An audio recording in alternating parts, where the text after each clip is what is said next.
Muito bem, nós vamos fechar essa série de mensagens com o seguinte tema: igrejado.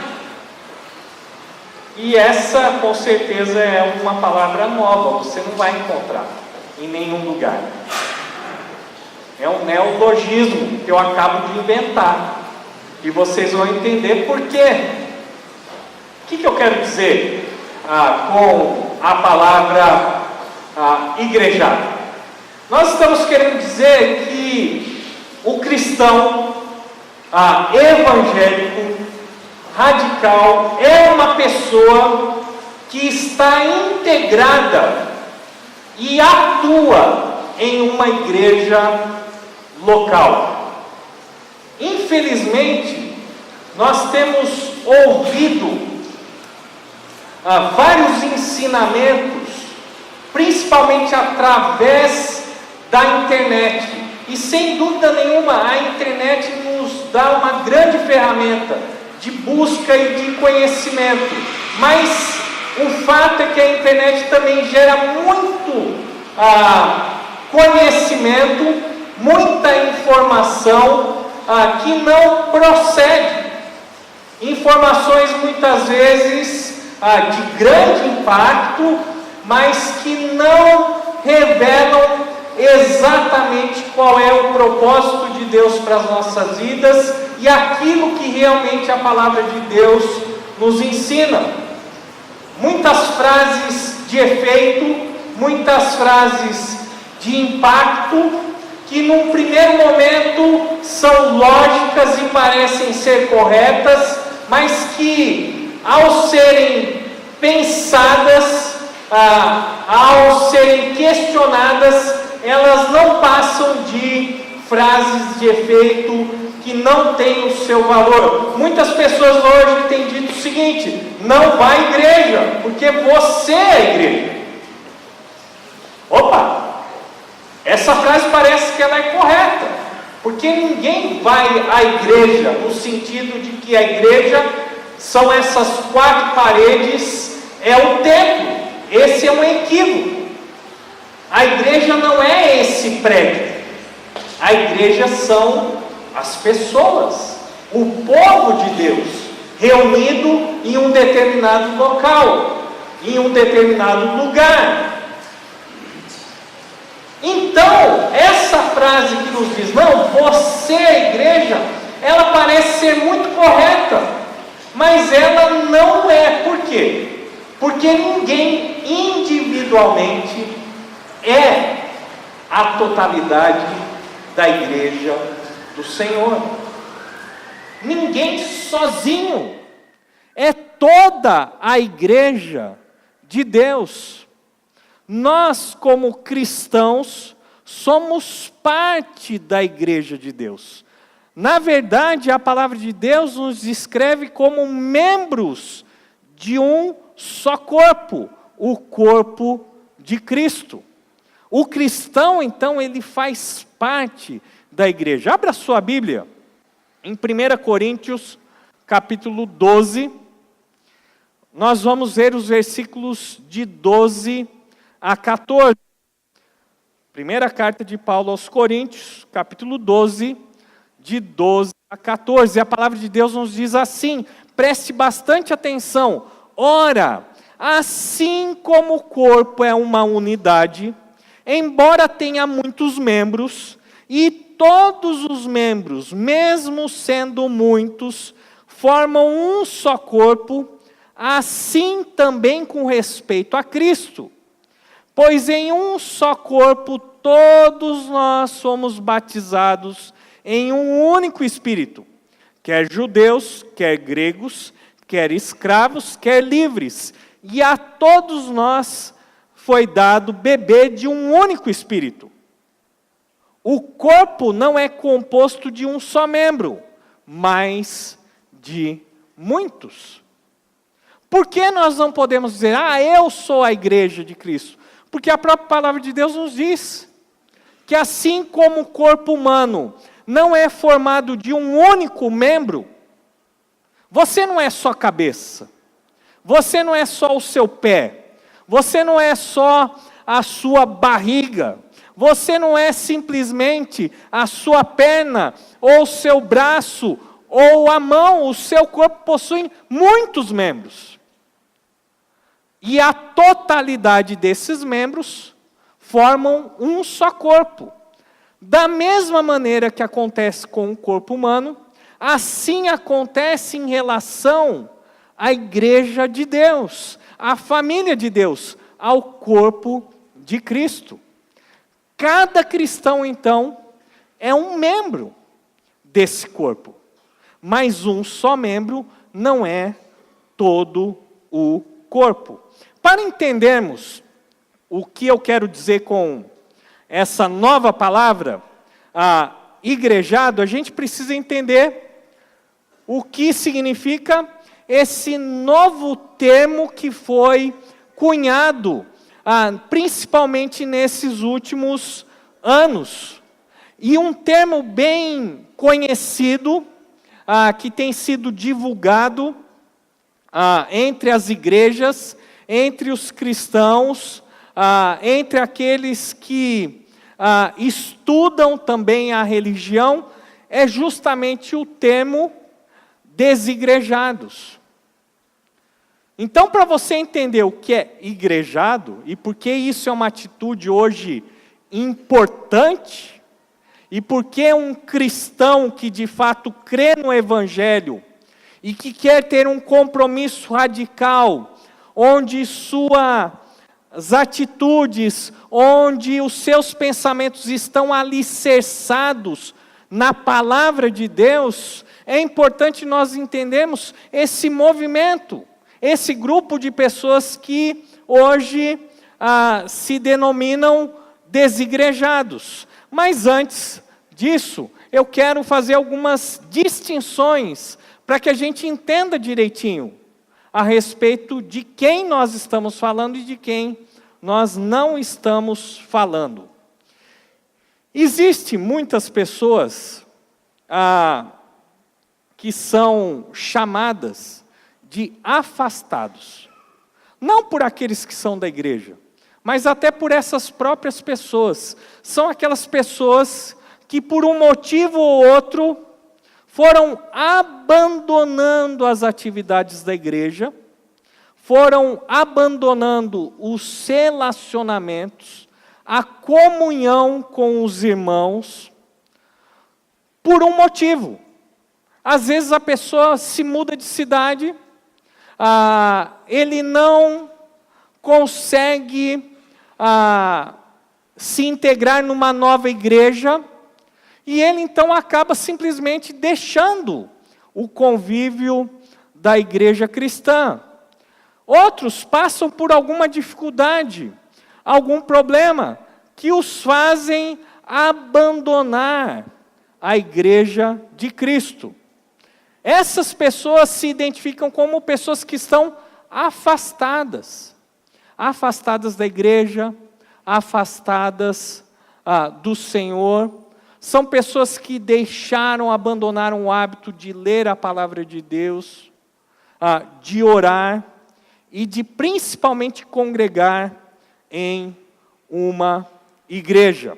Mas também tem um segundo grupo, que nós podemos chamar de desviados. São aquelas pessoas que, por causa do pecado, por causa de uma decisão, de uma escolha, onde elas optam por viver de uma maneira que não agrada a Deus, estão conscientes de que aquilo não agrada a Deus, mas mesmo assim, elas preferem continuar vivendo dessa maneira. E por isso, então, eles também abandonam a igreja ou são disciplinados pela igreja. Esse seria um segundo grupo de pessoas. Existe um terceiro grupo de pessoas que o nome é horrível, mas são aqueles que são apóstatas. E a ideia da palavra apostasia é de abandono, de se apartar. E nós estamos então dizendo que nesse grupo de pessoas, nós temos aqueles que em um determinado momento viveram na igreja, estiveram integrados numa igreja, mas em outro momento não apenas abandonaram a igreja, mas abandonaram principalmente a fé cristã. Elas hoje ou dizem que não acreditam mais em Deus, ou que não acreditam mais em Cristo, ou que não acreditam mais na Bíblia. Mas tem um outro grupo, que a gente vai chamar dos não convertidos. E quem são esses? Aqueles que, em algum momento, conheceram a igreja, até conviveram na igreja, até estiveram integrados na igreja, mas em um determinado momento das suas vidas, essas pessoas saíram da igreja. Mas elas saíram porque, de fato, elas nunca tiveram um encontro pessoal com Cristo. Veja bem, nós estamos falando aqui de 4 grupos de pessoas diferentes, com motivos distintos, mas que têm uma coisa em comum: elas não estão mais congregando numa igreja local.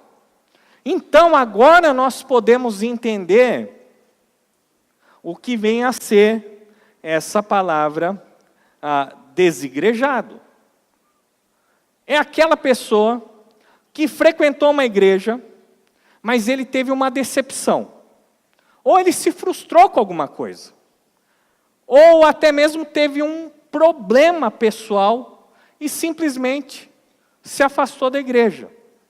Esse termo do desigrejado também é usado pelas pessoas que aderiram a um movimento onde esse grupo se levanta contra a igreja, porque dizem que a igreja se tornou uma instituição. Elas afirmam o seguinte: olha, a igreja acabou deixando de ser algo espiritual e se tornou algo totalmente humano. Virou quase que uma empresa. Por quê? Porque a igreja tem prédio, às vezes ela tem funcionários, ela tem o CNPJ, ela tem o estatuto e assim por diante. Então, quando nós falamos de desigrejados, nós não estamos falando daqueles que se afastaram da igreja, nem daqueles que se desviaram, nem daqueles que abandonaram a fé cristã, e nem daqueles que passaram um tempo na igreja, mas, de fato, não tiveram um encontro com Cristo. Nós estamos falando de um grupo muito específico, de pessoas que conviveram com a igreja, frequentaram a igreja, mas que tiveram ou uma decepção, ou uma frustração, ou tiveram um problema pessoal e, por isso, deixaram de congregar numa igreja local. Estamos falando também das pessoas que, de uma maneira consciente, disseram o seguinte: não, eu não vou mais participar de nenhuma igreja. Por quê? Não, porque a igreja é uma coisa totalmente humana, não, a igreja tem que ser uma coisa livre, a gente não precisa de prédio, a gente pode se reunir em qualquer lugar, a gente não precisa de organização, a gente não precisa nada de documento, não. Esse movimento mais livre. Por que esse grupo é diferente dos anteriores? Porque essas pessoas não abandonaram a fé cristã. Elas continuam se identificando como cristãs. Elas continuam se identificando como crentes no Senhor Jesus. Elas continuam acreditando na Bíblia. Acreditam ainda que Jesus Cristo é o único Senhor e Salvador das suas vidas. Mas elas não querem participar de uma igreja. Essas pessoas preferem desenvolver suas atividades religiosas em casa. Elas leem a Bíblia em casa, elas oram em casa, elas tentam levar a sua vida cristã sozinhas. Como elas se alimentam? Elas escutam muitos sermões, tudo pela internet, e sermões que são pregados em igrejas. Mas ele não vai, mas ele escuta o sermão gravado, ele assiste o culto online, mas ele não vai à igreja. Porque elas não têm interesse em participar de uma igreja local. Em 2010, o IBGE disse o seguinte, que no Brasil nós somos 40 milhões de evangélicos. É um grande crescimento. Mas desses 40 milhões, nós temos todo tipo de evangélicos. Aqueles que até se chamam de evangélicos e não são. Nós temos aí 40 milhões, o último censo de 2010. Desses 40 milhões, 4 milhões, ou seja, 10%, se identificam como evangélicos desigrejados. São evangélicos, mas não estão participando de nenhuma igreja local. É possível viver o cristianismo independente da vida em igreja? E é isso que eu quero compartilhar com vocês nessa noite. E a minha resposta é não. Não dá para você viver o cristianismo sem estar inserido na igreja cristã. É impossível você viver uma vida realmente cristã e deixar de lado a igreja de Cristo. E eu quero compartilhar com vocês algumas razões. Viver então sem igreja está errado. Tentar ser crente em casa sozinho também está errado. Criticar a igreja organizada como se ela fosse a mãe de todos os males está errado. É desconhecer o que a Bíblia nos ensina sobre a igreja, é desconhecer a história da igreja cristã. Então eu gostaria de ver com vocês algumas razões, porque é impossível ser um cristão e não fazer parte da igreja de Cristo. Vamos ver então essas razões. Em primeiro lugar, a igreja é chamada na Bíblia de a noiva de Cristo. Foi por causa da igreja que Cristo morreu. Ele se entregou pela igreja para redimi-la. E lembre-se, isso é uma coisa que eu quero que você tenha muito claro na sua mente. Quando nós falamos de igreja, nós não estamos falando do nome da igreja, não estamos falando do prédio da igreja, nós não estamos falando da figura do pastor ou dos líderes da igreja, nós não estamos falando das atividades da igreja. Quando nós falamos de igreja, nós estamos falando do povo de Deus, das pessoas que creem e seguem a Cristo. Isso sim é igreja. Se nós não estamos reunidos aqui nesse prédio, aqui não está a igreja de Cristo.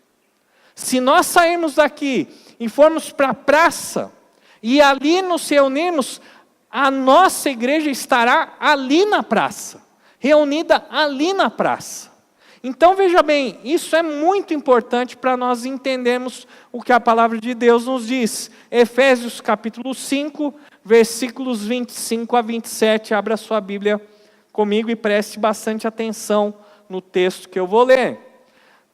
Paulo agora está falando dos relacionamentos, ele está falando do relacionamento entre marido e mulher, e ele diz que o relacionamento do casal deve ser baseado no relacionamento que Cristo tem com a sua igreja. Olha só o que ele diz: maridos, amem suas mulheres, assim como Cristo amou a igreja. É fácil amar a esposa? É fácil. Não. Tem que amar como Cristo amou. Como é que Cristo amou a igreja? Dando a sua vida por ela. Quer responder de novo se você ama a sua esposa? Maridos, amem suas mulheres, assim como Cristo amou a igreja e entregou-se a si mesmo por ela, para santificá-la, tendo-a purificado pelo lavar da água mediante a palavra, e apresentá-la a si mesmo como igreja gloriosa, sem mancha, nem ruga, ou coisa semelhante, mas santa e inculpável. Cristo sabe que a igreja não é perfeita. E por que a igreja não é perfeita? Porque a igreja somos nós. Você pode dizer nessa noite que você é um padrão de perfeição? De que você não possui pecados em sua vida? De que você não comete erros? Não! E porque a igreja é composta de pecadores que Jesus teve que morrer. Porque se assim não fosse, não haveria nenhuma necessidade de Cristo se entregar e morrer pelos nossos pecados. Então usar esse argumento e dizer que não, eu não participo de mais nenhuma igreja porque lá só tem pecadores, é isso mesmo. Na igreja só tem pecadores e é por isso que Cristo morreu pela sua igreja. Por isso, ele purificou a sua igreja, através da palavra. Por isso, ele santifica a sua igreja, para apresentá-la no futuro como igreja gloriosa, sem mancha, nem ruga, ou coisa semelhante, mas santa e inculpável. Afirmar que a igreja está cheia de pecadores e dizer assim, é por isso que eu não vou participar de nenhuma igreja, é por isso que eu não vou na igreja, é o mesmo que você não querer ir no hospital porque lá tem pessoas doentes. É um absurdo. Não, eu não vou no hospital. Mas você não está doente? Não, eu estou. Mas eu não vou no hospital. Sabe por que eu não vou no hospital? Porque lá tem gente doente. Você afirmar que não vai à igreja, disser que para as outras pessoas, dizer que você não vai à igreja, não participa porque ali tem pessoas imperfeitas, é um equívoco. Porque o lugar de pessoas imperfeitas, que são salvas por Jesus, que são transformadas por Jesus, é justamente na igreja, o lugar dessas pessoas. A gente deveria ter um pouquinho mais de respeito com a igreja de Cristo. Sim, ela tem muitos defeitos. Sim, ela tem muitos problemas.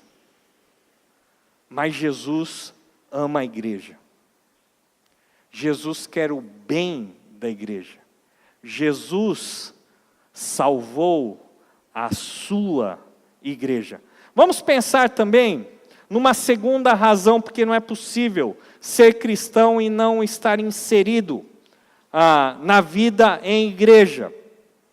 E a segunda razão é essa: a igreja nos mantém no caminho. Vamos ver aqui o texto de Gálatas 6, de 1 a 2. Gálatas 6, de 1 a 2. E a palavra de Deus nos diz assim: irmãos, outra coisa que é importante nós entendermos: todas as cartas do Novo Testamento foram endereçadas para igrejas ou pessoas que estavam à frente ou integradas em uma igreja local. Afirmar que nós não precisamos da igreja local é o mesmo querer então pegar a Bíblia e rasgar todas as cartas de Paulo. Para quem ele escreveu? A igreja de Corinto, aos romanos, aos gálatas, e assim por diante. Então veja bem, nós temos que cuidar para não simplesmente olharmos para a igreja de uma maneira crítica e excluirmos a ação de Deus na vida das igrejas, na vida das pessoas. A igreja, então, ela nos ajuda a nos manter no caminho. Gálatas 6, de 1 a 2. Olha só: irmãos, se alguém for surpreendido em algum pecado, vocês que são espirituais deverão restaurá-lo com mansidão. Veja bem, o próprio apóstolo Paulo está dizendo assim: olha, lógico que vai ter um irmão na igreja que vai pecar. E vocês que fazem parte da igreja, vocês que são espirituais, vocês deverão restaurá-lo com mansidão. Isso é vida em igreja. Cuide-se, porém, cada um para que também não seja tentado. Levem os fardos pesados uns dos outros, e assim cumpram a lei de Cristo. Como uma pessoa que se identifica como um desigrejado vai cumprir a lei de Cristo, se ele optou em não levar o fardo de ninguém? É impossível. É na igreja que nós cuidamos sim da vida uns dos outros, porque é essa a nossa responsabilidade, e por isso muitas pessoas também não gostam da igreja, porque preferem que ninguém os chame a atenção, ou porque preferem perseverar num erro, num pecado. Mas a responsabilidade da igreja é assim: diante do pecado de um irmão, vamos restaurá-lo com mansidão. Enquanto fazemos isso, temos que tomar cuidado, para que nós mesmos não caiamos em tentação.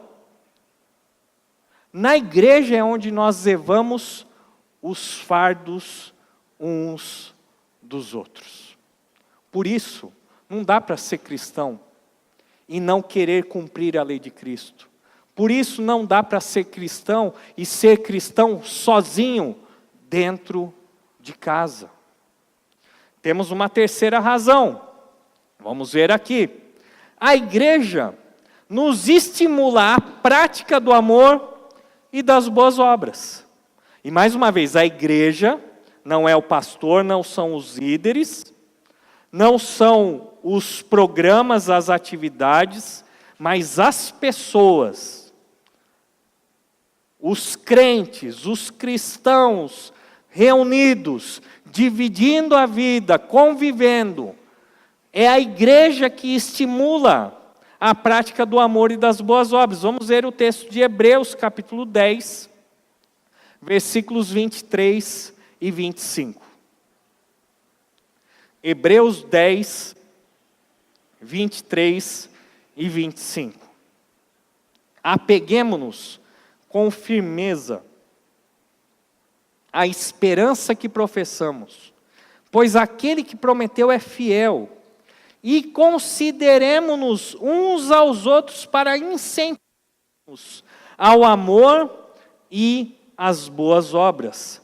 Não deixemos de reunir-nos como igreja, segundo o costume de alguns, mas encorajemo-nos uns aos outros, ainda mais quando vocês veem que se aproxima o dia. Aqui o autor da carta de Hebreus faz duas exortações aos cristãos. Primeiro, para que nós nos apeguemos com firmeza à esperança que nós temos em Cristo. Porque aquele que prometeu é fiel. Em segundo lugar, ele faz uma segunda exortação, dizendo o seguinte, que nós devemos nos considerar uns aos outros. E a ideia de consideração aqui pode ser um pouquinho confusa, porque pode dar aquela ideia de que você tem que ser cordial com as outras pessoas, que você deve se lembrar das pessoas, de ser, quem sabe, educado com as pessoas, de notar as pessoas, de se lembrar das pessoas, mas a ideia aqui desse verbo é outro, é a ideia de você contemplar uma outra pessoa, de você ficar olhando para outra pessoa, de você reparar na outra pessoa. E uma vez que você então contempla a outra pessoa, você nota a pessoa, você vê os detalhes, você então o estimula à prática do amor e das boas obras. Para que a igreja existe? Se não para justamente cumprir essa palavra. Nós não estamos aqui reunidos para perder o nosso tempo, para pegar no pé das pessoas, para querer controlar, não. Tudo aquilo que nós fazemos como igreja deve cumprir esse propósito. Você tem que amar mais. Você precisa praticar mais boas obras. E por isso então ele dá uma razão. Não deixemos de nos reunir como igreja. Pelo contrário, devemos nos encorajar uns aos outros, ainda mais quando vocês veem que se aproxima o dia. Por que ele fala da importância de nos reunirmos como igreja? Porque é somente quando estamos juntos é que nós podemos considerar uns aos outros. É somente quando nós estamos juntos que nós podemos estimular uns aos outros a prática do amor e das boas obras. Como uma pessoa que resolve viver um cristianismo isolado, sozinho, independente, é capaz de estimular e ser estimulado por outras pessoas à prática do amor e das boas obras. E como isso acontece na prática? Na igreja, eu vou falar para você que está chegando aqui, tá? Não só para aqueles que estão há muito tempo aqui. Na igreja, na nossa convivência, a gente aprende a perdoar. E sabe como é que a gente aprende a perdoar? Só se alguém pisar no nosso calo. E isso acontece. Mas é na igreja que nós aprendemos o que é o verdadeiro perdão. O que é continuarmos juntos, mesmo tendo temperamentos, mesmo tendo visões e pensamentos, muitas vezes distintos. O Senhor Jesus Cristo usa a igreja para nos ensinar a amar o nosso irmão, a amar o nosso próximo, a abrir mão, muitas vezes, do nosso direito em favor da outra pessoa. É na igreja que nós aprendemos a olhar para a necessidade das outras pessoas. É na igreja que nós temos a oportunidade de praticar as boas obras. Seja desde uma carona, desde uma oração, seja algo mais específico, como a doação de alimentos, ou até mesmo de dinheiro. E a riqueza da igreja não se encontra simplesmente naquilo que é oficial, mas é naquilo que acontece nos bastidores. São as visitas que são feitas que ninguém sabe, são as orações feitas em particular que nós não temos conhecimento, são aquelas visitas onde uma pessoa abre a porta e tem uma outra família da igreja e traz uma cesta completa. Ou quando um depósito cai na conta daquele irmão que está necessitado e ele nem imagina quem foi esse que o abençoou. É viver em igreja, isso é nos estimularmos o amor e as boas obras. Quarta razão, a igreja deve testemunhar ao mundo vivendo em amor e em união. João capítulo 13, 34 a 35, e depois vamos ver João 17, 20 a 21. Jesus dizendo, um novo mandamento lhes dou, amem-se uns aos outros. Como eu os amei, vocês devem amar-se uns aos outros. Com isso, todos saberão que vocês são meus discípulos, se vocês se amarem uns aos outros. João 17, 20 e 21. Minha oração não é apenas por eles. Rogo também por aqueles que crerão em mim, por meio da mensagem deles, para que todos sejam um, Pai, como tu estás em mim e eu em ti. Que eles também estejam em nós, para que o mundo creia que tu me enviaste, para que todos sejam um. Quando a igreja de Cristo, ela vive em união, em unidade, e quando realmente é percebido, e quando nós vemos que as pessoas da igreja amam umas às outras de uma maneira prática, real, então o mundo reconhece que nós somos discípulos de Jesus Cristo. Talvez a analogia que eu mais goste a respeito da igreja é a família. E todos nós sabemos aqui como é muito bom viver em família.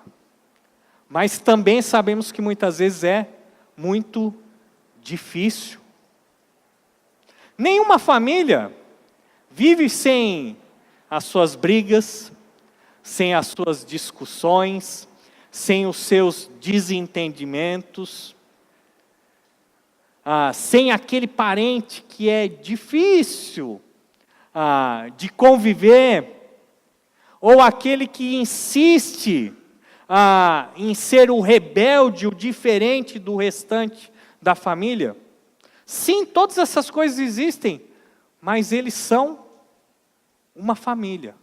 E não fale mal da minha família. Minha família pode ter um monte de problema, mas não fale mal da minha família, porque é a minha família. Nós somos a família de Deus. É a nossa família. Somos perfeitos?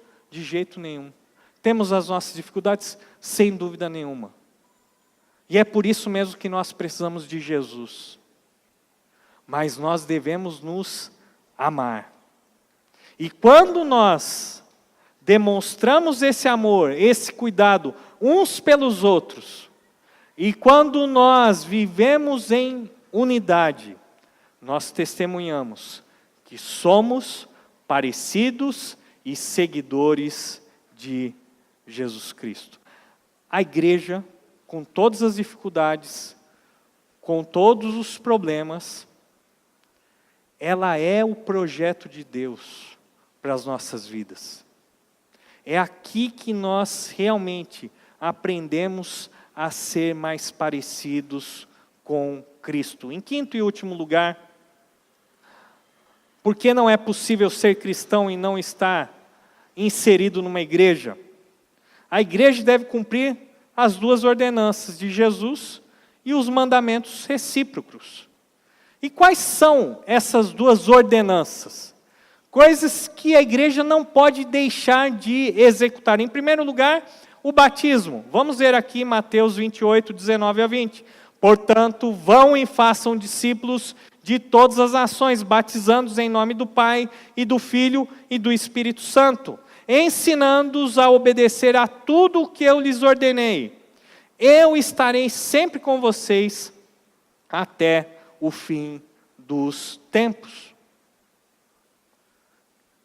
Eu nunca vi um desigrejado evangelizar. E também nunca vi um desigrejado batizar ninguém. Então, como um desigrejado pode cumprir a ordenança de Cristo? Não é possível. A segunda ordenança do nosso Senhor é a ceia, a celebração da ceia. 1 Coríntios 11, 23 e 26, um texto bem conhecido. Pois recebi do Senhor o que também lhes entreguei para a igreja, que o Senhor Jesus na noite foi traído, tomou o pão e tendo dado graças, partiu e disse: isso é o meu corpo que é dado em favor de vocês, façam isto em memória de mim. Da mesma forma, depois da ceia, ele tomou o cálice e disse: esse cálice é a nova aliança no meu sangue, façam isto sempre que o beberem em memória de mim, porque sempre que comerem no plural, deste pão e beberem deste cálice, vocês anunciam a morte do Senhor até que Ele venha. Essa ordenança deve ser observada por todo cristão, mas dentro do contexto e em conjunto com os outros irmãos na fé. Além disso, nós temos os mandamentos recíprocos. E o que vem a ser isso? São os mandamentos de uns aos outros. Eu não vou ler todos os textos, pode ficar tranquilo. Mas são 25 uns aos outros, gente. Amem-se uns aos outros. Se não tiver uma outra pessoa, não dá para ser recíproco. Deixem de julgar uns aos outros, aceitem-se uns aos outros, aconselhem-se uns aos outros, tenham igual cuidado uns pelos outros, saúdem-se uns aos outros, sirvam uns aos outros, não mordam e devorem uns aos outros, não provoquem uns aos outros, não tenham inveja uns dos outros, levem os fardos pesados uns dos outros, suportem-se uns aos outros, sejam bondosos uns para com os outros, perdoem-se uns aos outros, falem entre vocês com salmos, hinos e cânticos espirituais uns aos outros, não mintam uns aos outros, ensinem uns aos outros, edifiquem-se uns aos outros, encorajem uns aos outros, não falem mal uns dos outros, não se queixem uns dos outros, confessem seus pecados aos outros, orem uns pelos outros e sejam hospitaleiros uns para com os outros. 25 mandamentos que só podem ser obedecidos se nós estivermos vivendo em igreja. É possível alguém ser cristão e não estar inserido, comprometido com uma igreja local? Não, não é possível. E as razões estão aqui, e existem muitas outras razões, mas que o nosso tempo não permite. Eu quero terminar a mensagem de hoje enfatizando a importância de você ser um cristão evangélico radical no bom sentido, e que está igrejado. Está lá dentro da igreja. Está lá firme na igreja. Mesmo com todas as dificuldades, mesmo sabendo que tem pessoas que são difíceis, mesmo sabendo que nem todas as suas vontades vão ser realizadas, seja um cristão evangélico radical, sendo igrejado e não desigrejado. Eu quero terminar lendo uma história que uma pessoa escreveu, estava na internet, achei muito interessante.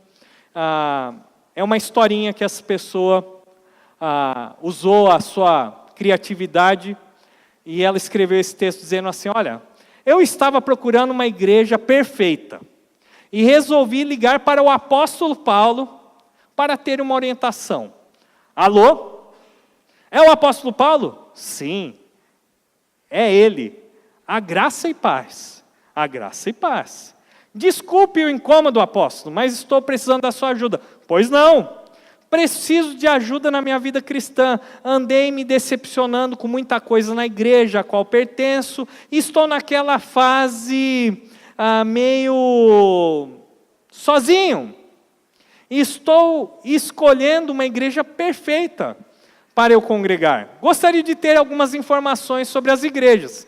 Pois não, se eu puder lhe ajudar. Me diga uma coisa. Estou pensando em congregar em Corinto. Seria ela uma igreja perfeita?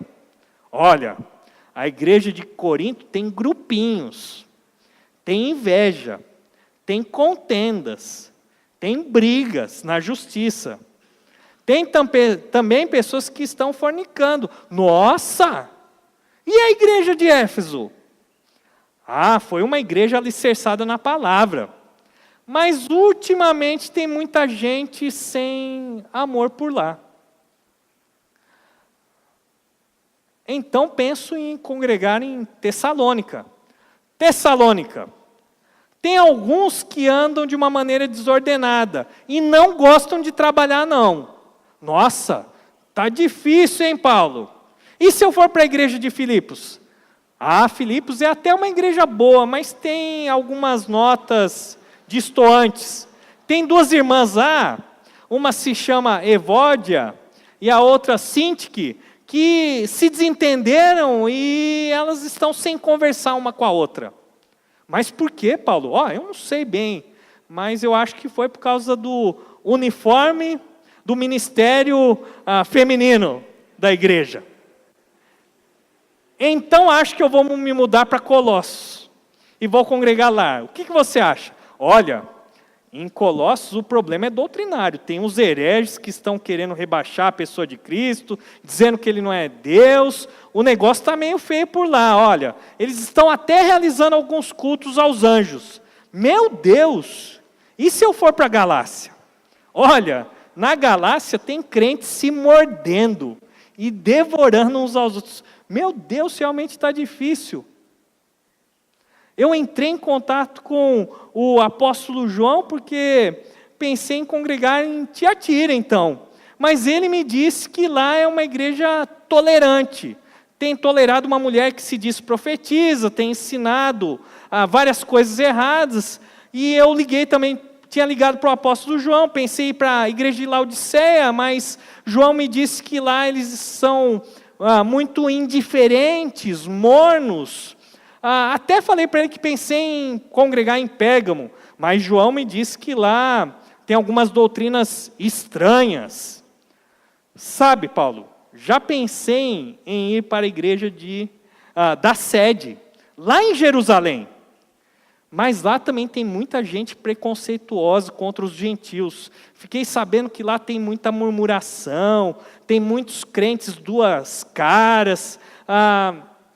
Me parece até que um se chama Ananias e Safira. Paulo, realmente está difícil.